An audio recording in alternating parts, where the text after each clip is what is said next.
Entry 9. Waiting is where the experiment becomes unbearable.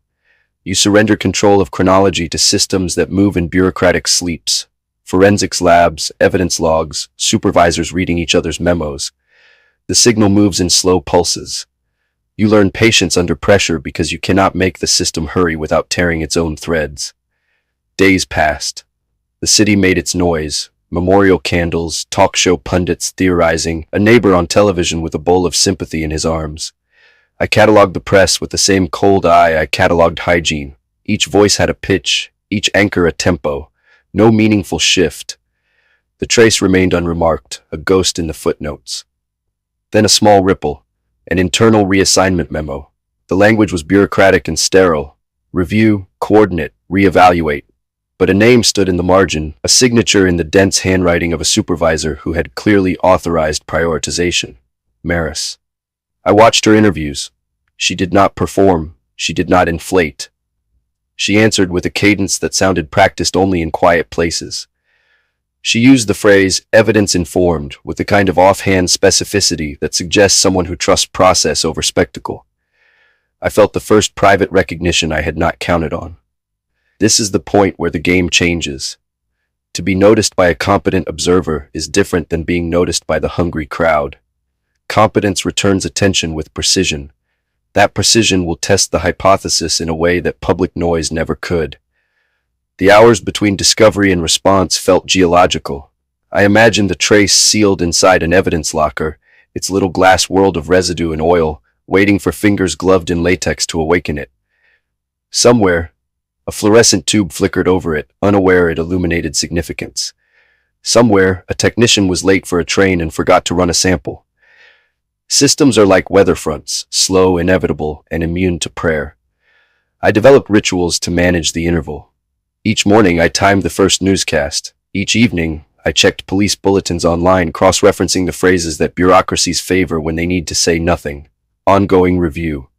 Consultations in progress. Awaiting results. I learned to read silence the way a hunter reads tracks, by its spacing, its weight. There were moments when I almost admired their delay. To be ignored so thoroughly by the system you are testing is a form of confirmation. It means you are still invisible enough to control variables. But invisibility, once sought, now itched. The air between discovery and recognition thickened until every sound, the refrigerator, the neighbor's footsteps, the creak of pipes, felt like the world whispering not yet. I considered contamination, the possibility that humidity had blurred the ridge detail, or that the fiber had slipped beneath the sweep of a careless mop. Such thoughts are dangerous. They breed self-sabotage disguised as correction. I forced myself to catalog the anxiety as data. Subject exhibits impatience when deprived of feedback. The act of recording turned restlessness into methodology. On the fourth night, I dreamed of microscopes. A circle of light, a fingerprint enlarged until it resembled a map of cities I had never visited. Within it, a movement, tiny, almost imperceptible, like a pulse under glass. I woke with the distinct impression that the print was looking back. Mornings became observation posts. I took coffee at the same table near the courthouse where junior reporters gathered to guess at updates. Their talk was unrefined but informative. Chatter about a new analyst transferred from another division, speculation that the old cases might be reopened. The sound of their guesses was music, discordant but promising. Then I found the memo, a copy of it, leaked in a dull corner of the internet where bureaucratic detritus tends to gather. Most would scroll past. I did not. I saw the signature, slanted, deliberate. E. Maris. I printed the page, trimmed it neatly, and studied the signature under lamplight. Each loop of her handwriting felt architectural, functional, the kind of hand that plans rather than decorates.